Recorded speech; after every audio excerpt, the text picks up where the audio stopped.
మహాభారతం సులభ శైలిలో కౌరవ పాండవులు జూదం గురించి చర్చించుట.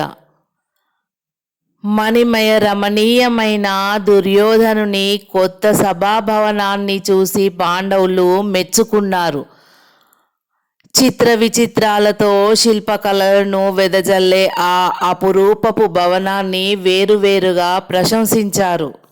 ఆ సభాభవనంలో ధృతరాష్ట్ర, భీష్మ, విదుర, ద్రోణ, కృప, అశ్వత్థామలందరూ కూడా తమ తమ ఆసనాల మీద ఉపవిష్టులై ఉన్నారు. లోక విషయాలను గురించి చర్చించుకుంటున్నారు. శకుని, కర్ణ, దుశ్శాసన పరివేష్టితుడై దుర్యోధనుడు పాండవులకు ఆ సభాభవనంలోని వింతలన్నింటినీ చూపిస్తూ కొంచెం సేపటికి ఒక ఏకాంత మందిరంలోకి తీసుకువెళ్ళాడు.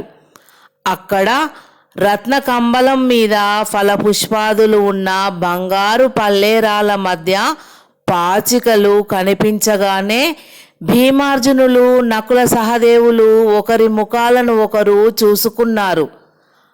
అన్నయ్య, ఫలాదులను సేవిస్తూ కొంచెం సేపు అందరం ఆ రత్న కంబలం మీద విశ్రమించుదాం రండి అని దుర్యోధనుడు ప్రేమను అభినయిస్తూ ధర్మరాజు చేయి పట్టుకొని అక్కడికి తీసుకువెళ్ళాడు.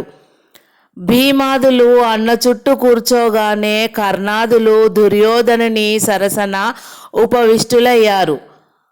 కొంచెం సేపు లోకాభిరామాయణ చర్చ జరిగిన తర్వాత శకుని ధర్మరాజును ఓరగా చూస్తూ, యుధిష్ఠిర మహారాజా, అన్ని క్రీడా విశేషాల్లోకి ద్యూతం మనసుకు ఉల్లాసాన్ని, ఉత్సాహాన్ని కలిగించే విచిత్రమైన ఆట అని పెద్దలు అన్నారు.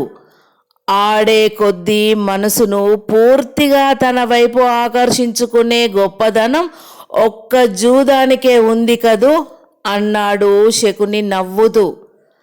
మామయ్య, అన్ని ఆటల కంటే మనసుకు కష్టాన్ని, జీవితానికి నష్టాన్ని కలిగించే మహా నీచమైన ఆట కూడా అదే సుమా అన్నాడు భీముడు నవ్వుతూ. నిజమే, ఆడే కొద్దీ సర్వనాశనం చేయించేదాకా విడిచిపెట్టనంత గొప్ప ఆకర్షణ శక్తి కూడా దానికి ఉంది అన్నాడు అర్జునుడు చిరునవ్వుతో. కాబట్టే జూదం మహాపాపంగా పరిగణింపబడింది అన్నాడు నకులుడు. ఒట్టి పాపమే కాదు, ఈ పాపిష్టి క్రీడ జీవితాలకు శాపంగా కూడా పరిణమించడం యథార్థం. నలమహారాజు పాచికలాడి రాజ్యం పోగొట్టుకొని అడవుల్లో ఎలా కష్టాల పాలయ్యాడో మనకు తెలియదా అన్నాడు సహదేవుడు గంభీరంగా. ఆట చేతగాని వాళ్లకు అటువంటి కష్టాలు, ఆట తెలిసిన వాళ్లకు మాత్రమే అందులో ఉండే రుచి తెలుస్తుంది అని శకుని పాచికలను చేత పట్టుకొని ధర్మరాజు వైపు తిరిగాడు. అల్లుడా, ఎలాగూ ఈ ప్రసక్తి వచ్చింది. నువ్వు జూదంలో మొనగానివని విన్నాను.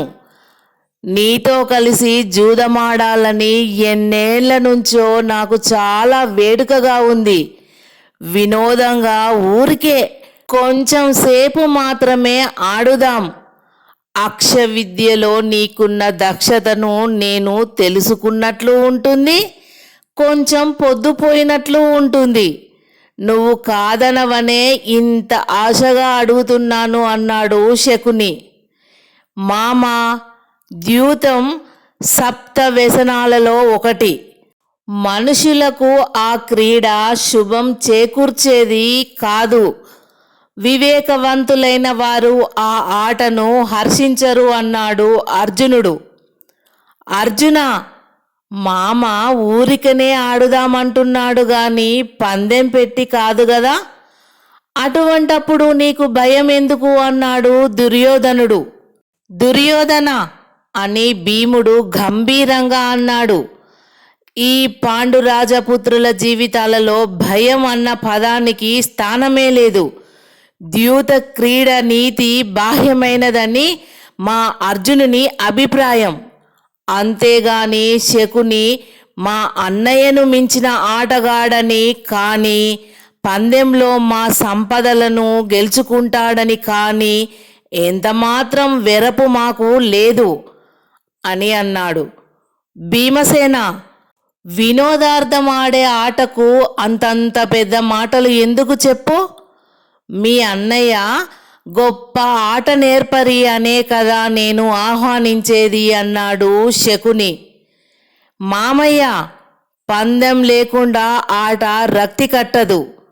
పోనీ ఈ ఆటలో మన ఐశ్వర్యం కొంత మేరకు మా అన్నయ్యే గెలుచుకొని వారు పందెం పెట్టకపోయినా నీ పక్షాన నేను పందెం కడతాను అన్నాడు దుర్యోధనుడు.